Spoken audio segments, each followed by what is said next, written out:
Bonsoir mesdames et messieurs. Je suis toujours le docteur Ngonado Bienvenu, stratège des ressources humaines et des organisations, économiste mathématicien, recteur et promoteur de l'université Ismaza Hermès, administrateur du groupe promo Ismaza Hermès.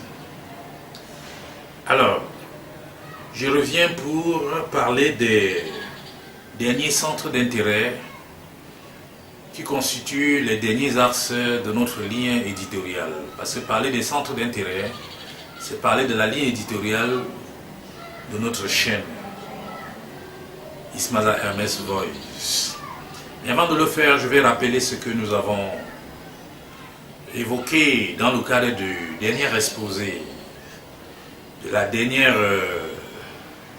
vidéo que nous avons mise en ligne. Nous avons parlé de la problématique, des problématiques économiques. Et nous avons dit que chaque citoyen du monde doit être à la hauteur des dépasses économiques qui marquent notre temps et qui vont se séculariser dans les archives de l'histoire commune de l'humanité. Parce que ces débats économiques relèvent notre compréhension des problèmes de notre société et nous procurent des armes pour mieux faire face à la complexité croissante des défis que nous présente la vie sur le plan socio-économique, sur le plan social, sur le plan matériel, sur le plan humain.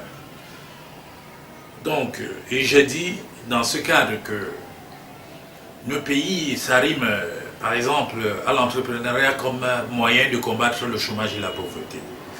Et que chaque pays a intérêt, selon les théories de John Stuart Mill, de David Ricardo, la théorie des avantages comparatifs, qui voudrait par exemple que chaque pays se spécialise dans l'exploitation des ressources, de la ressource naturelle, de sa ressource naturelle la plus rentable. Et le Cameroun qui s'engage dans la voie de l'entrepreneuriat, et pour l'entrepreneuriat pour lequel les citoyens, les jeunes ne sont pas encore armés, parce que s'ils étaient bien armés, cela permettrait que nous atteignions l'émergence dans les caps qui ont été fixés. Parce que la PME contribue à plus de 40% au produit intérieur brut des nations en Afrique. Ici, selon l'expression propre au ministre Serge Etoundi, Charles Serge Etoundi Ngoa, si ce chiffre était remonté à 50%, nous pourrions atteindre l'émergence avant 2035, le cap qui a été fixé par exemple par l'État camerounais. Donc, nous avons dit que nous allons nous étaler sur des débats économiques et que la culture est un moyen pour relever le niveau de compréhension des membres qui composent notre groupe, qui sont issus de toutes les nationalités, qui sont français, qui sont américains, qui sont camerounais, qui sont ivoiriens, qui sont ghanéens, qui sont béninois, qui sont chinois, qui sont australiens, qui sont espagnols, qui viennent de Chili. Alors c'est autant de compétences humaines qu'il faudra brasser pour mettre sur une plateforme des débats qui vont contribuer, qui seront intéressants et qui vont contribuer à nous éclairer tous sur la compréhension des problèmes qui marquent notre temps. Donc maintenant, je vais vous parler des derniers axes qui composent nos domaines d'investigation dans notre ligne éditoriale. Il s'agit par exemple de l'anthropologie des organisations. L'anthropologie des organisations est nécessaire parce que voilà que nous sommes devant un limon social communautaire universel. Il faut comprendre tout le monde parce que le groupe Homo Ismaza transcende les clivages ethniques, religieux, politiques, les barrières nationales, les frontières nationales, c'est-à-dire les nationalités, les barrières politiques. Il n'y a pas de clivage au sein du groupe Promo Ismaza Hermès parce que c'est un limon social communautaire universel. Alors, l'anthropologie permet de comprendre sa propre société parce que elle comporte, elle véhicule, elle a des indices qui permettent de comprendre les mécanismes de fonctionnement d'une société. C'est vrai que l'anthropologie est au départ, dans son épistémologie, l'étude de l'homme dans la lignée animale. Mais l'anthropologie est appliquée à tous les domaines aujourd'hui. En l'occurrence, il y a l'anthropologie des organisations, l'anthropologie sociale. Et l'anthropologie est un domaine nécessaire pour comprendre la gestion des hommes, même au sein des entreprises, pour construire l'entreprise, pour construire une culture d'entreprise. Parce qu'il faut comprendre que l'entreprise est l'émanation d'une culture nationale. Et selon une expression propre à un penseur malgache, la culture est pour un peuple ce qu'est l'identité pour un individu. Et l'entreprise étant l'émanation d'une culture nationale,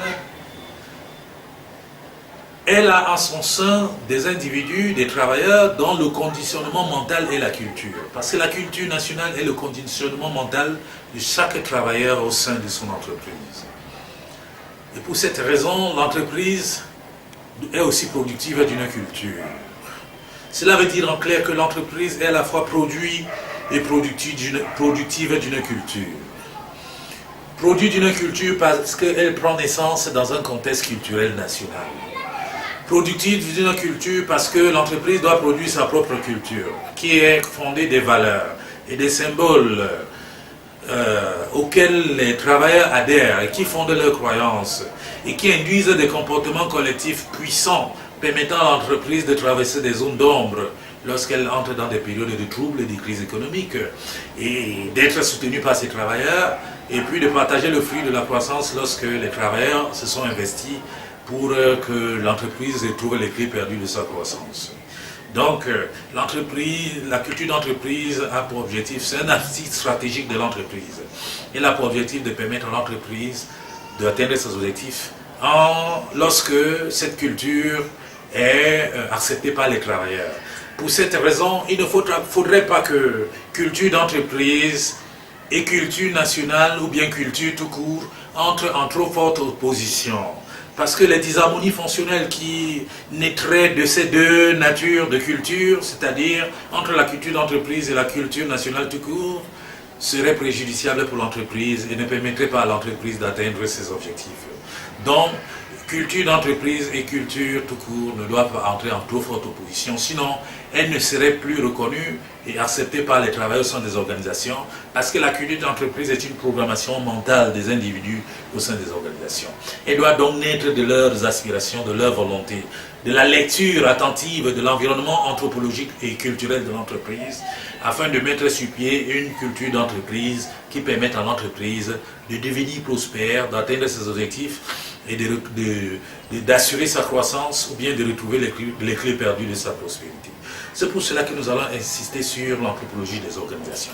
Et que cette anthropologie des organisations comporte les invariants culturels de management de la multiculturalité, que J. Hofstede a appelé les caractères culturels universels de management de l'entreprise. Ces caractères que J. Hofstede a identifiés étaient un nombre de 4. Je ne vais pas les citer dans ces 4, mais 2 autres encore ont été ajoutés par des savants qui ont poursuivi la recherche dans ce sens. Ce sont ces caractères-là qui déterminent même l'entrepreneuriat. Savoir si un individu a un tempérament entrepreneur ou non. Parce que l'entrepreneuriat, la première définition de l'esprit d'entreprise nous vient du célèbre sociologue Karl Marx, qui définit l'esprit d'entreprise comme l'heureuse réalisation des capacités telles que le goût du risque, le goût de s'enrichir, la prise d'initiative, le goût de l'aventure, du risque individuel, le goût de prendre la prise des initiatives qui innovent et qui transforment la société et qui apportent le bien-être de la société. Mais la vraie définition de l'esprit d'entreprise nous vient de l'école autrichienne qui définit l'esprit d'entreprise comme l'esprit innovant, des inventions innovantes, l'esprit qui suscite des inventions innovantes et qui transforme le bien-être de l'homme. Donc, nous allons aussi longtemps parler de l'anthropologie, parce que beaucoup d'éléments qui doivent permettre d'aborder les problèmes de la société et de dominer la complexité de ces problèmes passent d'abord par la compréhension, par la lecture attentive de l'anthropologie, des civilisations, de toutes les civilisations qui composent notre groupe et qui sont des civilisations, même au-delà de notre groupe, parce que notre vision du groupe est universelle. Alors, cela veut dire en clair que si nous voulons aborder un certain nombre de problèmes avec lucidité, il faudra que l'anthropologie soit maîtrisée. Mais comment se configure, comment se présente le contexte culturel aujourd'hui en Afrique? Je pense qu'avant, pour se pencher sur cette question, il va falloir que on va y revenir certainement sur le dernier point qui est la citoyenneté globale. Mais il faut quand même esquisser quelque chose dans ce sens. Et comprendre que la culture en Afrique aujourd'hui ne reste plus à son stade originel. Le lien social culturel africain est désintégré par les éléments culturels qui prennent source dans d'autres régions du monde et qui viennent désintégrer le lien social africain. Si bien que ce lien n'est plus à son état pur. Il est à carré-fouchon entre la civilisation, qui est la civilisation ancienne de l'Afrique, et qui est une constante, et puis la néo-civilisation qui est constituée des apports des cultures étrangères, surtout occidentales. Et maintenant, la culture en Afrique aujourd'hui est à califourchon entre ces deux éléments. C'est ça, cette configuration actuelle de la culture en Afrique qu'il faudrait prendre en compte pour penser les modèles de management des hommes. Parce que si nous ne faisons pas une lecture attentive, précise, et rationnelle et je veux dire intelligible de cette culture, rien ne nous rassure que les modèles que nous allons mettre sur place seront opérants pour nos organisations de travail. Alors que le management d'aujourd'hui est un management contingent, c'est-à-dire un management qui s'adapte à son environnement, un management stratégique. Parce que la gestion stratégique est une gestion qui s'adapte à son environnement. Voilà quelle sera l'utilité de la compréhension des problèmes de l'anthropologie, de cette science, et son apport pour le développement des organisations en Afrique. Maintenant, parlons de l'un des derniers volets qui constitue le champ de nos investigations, c'est-à-dire un point de notre ligne éditoriale, qui est la citoyenneté globale. Maintenant, qu'est-ce que la citoyenneté globale? Il faut comprendre cette citoyenneté en l'abordant sur deux paradigmes. Il y a d'abord la citoyenneté, le paradigme des citoyennetés nationales. Alors, parlant du paradigme des citoyennetés nationales, chaque individu qui naît doit avoir une culture de citoyenneté, doit avoir une culture citoyenne, c'est-à-dire une éducation citoyenne. Et quand on parle d'une éducation citoyenne, il faut commencer par l'éducation civile. Et quand on parle d'éducation civile, rappelons-nous que la famille, qui est la cellule sociale de base dans toutes les civilisations, est le premier cadre structuré de l'éducation de l'individu. Parce que c'est dans le cadre de la famille que l'individu commence à marquer ses premiers pas en tant qu'être biologique. Et c'est dans le cadre de la famille que l'individu commence à apprendre, à appréhender, à assimiler, à intégrer dans son subconscient les règles de bienséance de la société, les règles morales de la société. Donc, c'est dans le cadre de la famille qu'il commence à apprendre les relations humaines, qu'il intègre dans la société comme individu à part entière. Donc, la famille étant le premier cadre structuré de l'éducation de l'individu, plus tard, cette éducation est relayée par l'école au sens formel du terme, c'est-à-dire l'institution de Charlemagne. L'école, où l'individu s'en va pour l'éducation. Et l'éducation est à comprendre ici dans deux sens. Le savoir-faire qui est le savoir savant, c'est-à-dire l'apprentissage des connaissances qui développent ses capacités intellectuelles et pratiques, et puis le savoir-être. L'école a pour rôle aussi d'enseigner le savoir-être, c'est-à-dire l'individu ne se cantonne pas au savoir-faire, mais aussi au savoir-être, c'est-à-dire développer les rapports humains chaleureux avec ses congénères. Donc, cela fait de lui un philosophe en action. sensible à la nature relationnelle des hommes, qu'il entre dans un réseau de rapports humains chaleureux avec ses congénères, qu'il respecte, en attendant qu'il soit aussi respecté par ces derniers, en respectant les règles morales de la société qui lui sont léguées par l'école à travers les enseignements que donne l'école. Et c'est tout cela qui permet à l'individu plus tard de s'insérer dans la société. Mais lorsque on regarde ce que les individus aujourd'hui, on se rend compte que la famille a démissionné sur ce plan.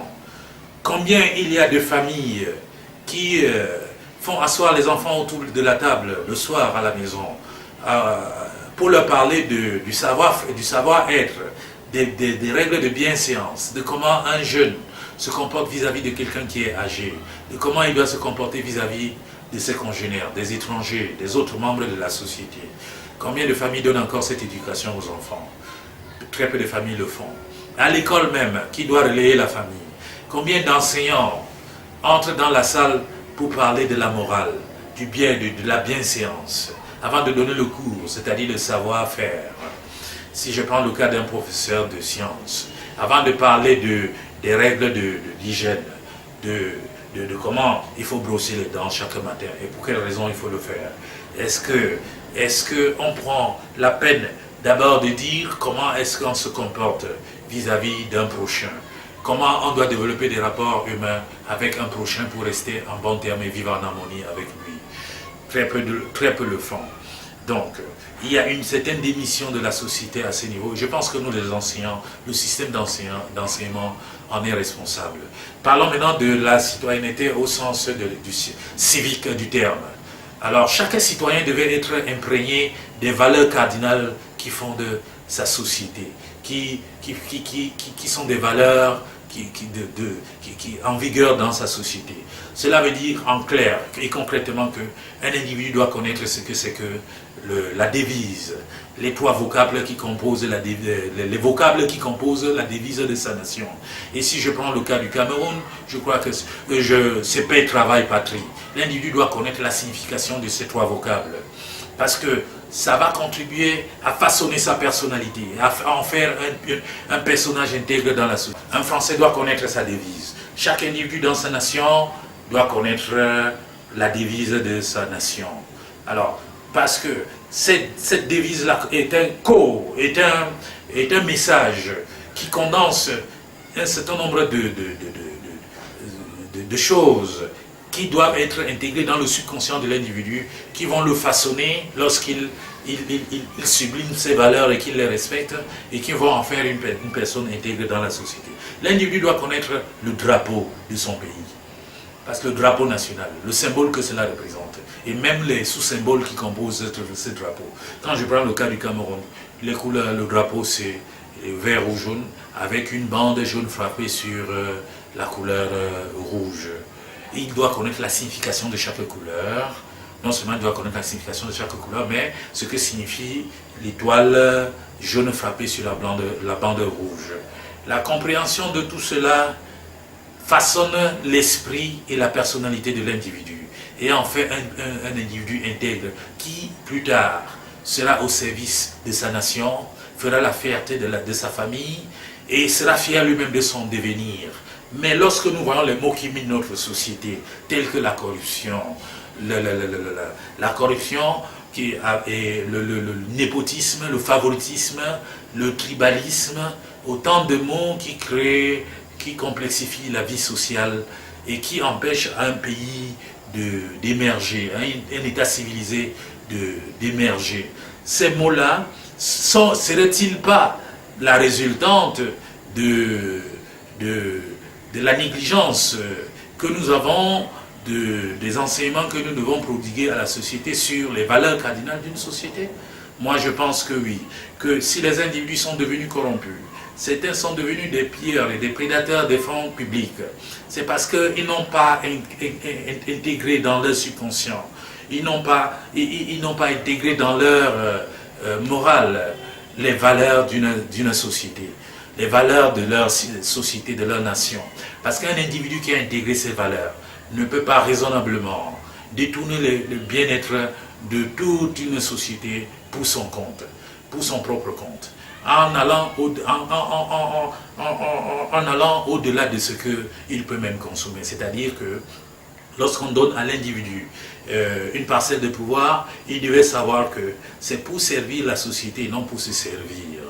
Et lorsque les individus détournent les biens de l'État, ils bâtissent leur fortune et leur célébrité sur la détresse de leurs congénères. Malheureusement, cela est encore le résultat du système, de l'échec du système éducatif. Je ne voudrais pas évoquer dans ce cadre les raisons pour lesquelles le système éducatif lui-même est en décrépitude. Les raisons sont là. Les raisons sont là pour expliquer cette situation.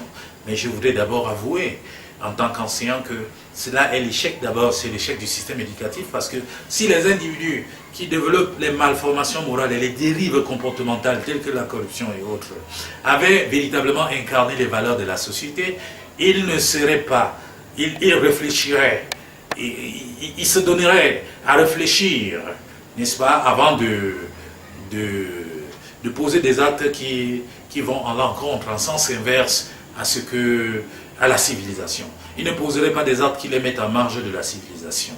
Donc, je pense que nous devrions revenir sur le concept de citoyenneté nationale, donner dans le cadre de Promo Ismaza Hermès des leçons dans ce sens, afin que Promo Ismaza Hermès contribue à façonner des citoyens de chaque nation, quelle que soit la nation, des citoyens qui soient des citoyens intègres, des citoyens laborieux, engagés, qui ont un certain engouement pour servir leur nation, qui font la fierté de leur famille, fiers de leur propre devenir. Maintenant, parlons de la citoyenneté globale. C'est le second paradigme de citoyenneté, qui voudrait que la citoyenneté ne soit pas seulement limitée, confinée dans les limites d'un territoire national.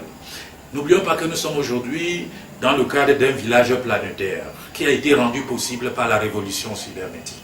Il ne s'agit pas pour moi de professer l'évangile sur les émigrations qui amènent les peuples à aller à siéger d'autres dans leur territoire, parce que chaque peuple, chaque nation a une population et un territoire qui délimite ses frontières.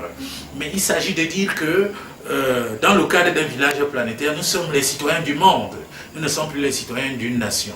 Et nous recherchons le bien-être universel, nous ne recherchons plus le bien-être d'une nation. Et le fait qu'on recherche le bien-être qui est des clivages nationaux, les clivages de tout genre, c'est-à-dire les barrières nationales, les barrières religieuses, les barrières linguistiques, les barrières tribales, les barrières de toute autre sorte que je ne peux lister exhaustivement, sont à l'origine des maux que la société a sécrétés et qui ont engendré toute forme de violence, telles que le terrorisme, l'intégrisme, tout cela n'est que la résistance des barrières que nous avons nous-mêmes érigées et qui font que ça a sécrété des violences et nous sommes comme des apprentis sorciers qui provoquons des forces que nous ne pouvons plus maîtriser. Et il faudrait développer maintenant le bien-être en l'abordant dans son approche globale, c'est-à-dire le bien-être universel. Et c'est cela que recherche Promo Ismaza Hermès, un liment social communautaire universel. C'est-à-dire le bien-être que nous recherchons est le bien-être universel qui n'est pas confiné à l'intérieur d'une nation. Parce que quand l'intérêt général est menacé, comme c'est le cas pour l'humanité en ce moment, les intérêts particuliers doivent s'effacer. C'est pour cela qu'aucune culture ne doit disparaître. Parce que chaque culture a sa valeur et qu'elle doit apporter au niveau des cultures, au carrefour des cultures, carrefour mondial des cultures. Alors aucune culture ne doit disparaître aux dépens de l'autre. L'humanité perdrait toute sa richesse. L'humanité, le globe, la Terre est ce qu'elle est, riche et séduisante et splendide parce qu'elle a des cultures variées, elle est cosmopolite avec toutes ses races et des communautés humaines avec des caractéristiques variées. Donc il faut préserver cette richesse en préservant chaque culture. Aucune culture ne doit disparaître. Et il faut rechercher le bien-être universel si nous voulons rechercher l'équilibre de l'humanité. Et si nous voulons bâtir un monde meilleur au sens de Voltaire et de Descartes qui ont voulu que l'homme soit maître et possesseur de la nature pour le second et pour le premier que l'homme cultive son jardin, le jardin qu'il avait imaginé, le Eldorado, où il suffisait de se courber pour ramasser le piège d'or, mais qui n'était qu'imaginaire. Il faut maintenant le transformer en une réalité. Voilà ce que je peux dire de la citoyenneté globale. Maintenant, pour passer à la pensée et aux paroles qui vont clore ce débat, cet exposé, cette conférence, je vais dire que il y a une pensée qui sera le fil conducteur de notre action en tant que producteur des connaissances dans le cadre de la chaîne Promo Ismaza Hermès Voice. Cette pensée sera celle de Pascal, selon laquelle la pensée fait le langage en se faisant par le langage, mais le langage trahit la pensée. Cette pensée peut permettre d'éviter aux acteurs de la communication, c'est-à-dire comme à nous, d'éviter les dérives qui caractérisent ce domaine et qui peuvent nous amener à nous écarter de notre ligne d'action originelle. Je ne pourrais terminer ces propos sans dire que Promo Ismaza et l'université qui l'administre vont contribuer au progrès de la jeunesse, à lutter contre le chômage, contre la pauvreté culturelle, matérielle et sociale. En faisant quoi? En aidant les jeunes à trouver les emplois. Tous ceux qui n'ont pas d'emploi doivent adhérer à Promo Ismaza, parce que nous allons faire des stratégies professionnelles de recherche de l'emploi. Nous allons aider les personnes qui sont porteurs de projets ou bien porteurs d'idées de projets, ou sinon même pas les idées de projets. Nous allons leur proposer des concepts des concepts qui véhiculent des idées de projets et les aider à programmer des projets et à rechercher des voies de financement de ces projets, à les assister dans l'exécution de ces projets. Nous allons aider ceux qui sont pauvres, ceux qui sont pauvres et handicapés, à faire des études dans le cadre de l'académie de l'université professionnelle Ismaza Hermès. Nous allons aider ceux qui sont en situation de pauvreté absolue à faire des études presque gratuitement. À ceux qui sont handicapés et dont l'handicap est attesté par un organisme agréé à faire des études presque gratuitement. Nous allons aider les corps sociaux paupérisés par les crises économiques itératives qui se sont répétées en cycle et qui ont paupérisé ces corps de façon à les appauvrir et à baisser leur niveau de vie, à aborder les études à coût bas, c'est-à-dire en ramenant les prix des coûts de formation 2 à 3 fois au rabais. Nous allons aider chacun dans sa situation et dans son projet à faire aboutir son projet grâce aux compétences humaines que recèle le groupe Promo Ismaza et qui viennent de toutes les communautés du monde, c'est-à-dire de l'Afrique, de l'Europe, de l'Asie, de l'Australie même, de la Chine, de l'Amérique latine, de l'Amérique, des États-Unis. Toutes ces compétences sont maintenant fusionnées au sein de Ismaza Hermès. Nous allons les brasser pour produire la pensée rationnelle. Donc le groupe Promo Ismaza, avec l'université qui l'administre, qui est l'université professionnelle Ismaza Hermès, c'est un panthéon de brasseurs de la pensée rationnelle et normative. Promo Ismaza, comme il faut le dire, un limon social communautaire universel. Un projet intégral de progrès social communautaire, de lutte contre le chômage et la pauvreté matérielle et culturelle. Un groupe d'événements et de projets piloté par une académie, université Ismaza Hermès. Un groupe qui combine les talents diversifiés à l'échelon planétaire et un paradigme de citoyenneté globale. Voilà l'exposé, le message que je voulais faire passer dans le cadre de l'inauguration, à proprement parler, de la chaîne Promo Ismaza Hermès, dans le cadre de ces 4 productions que nous allons mettre en ligne pour l'instant. Je vous remercie de m'avoir écouté et à la prochaine production. Bonsoir.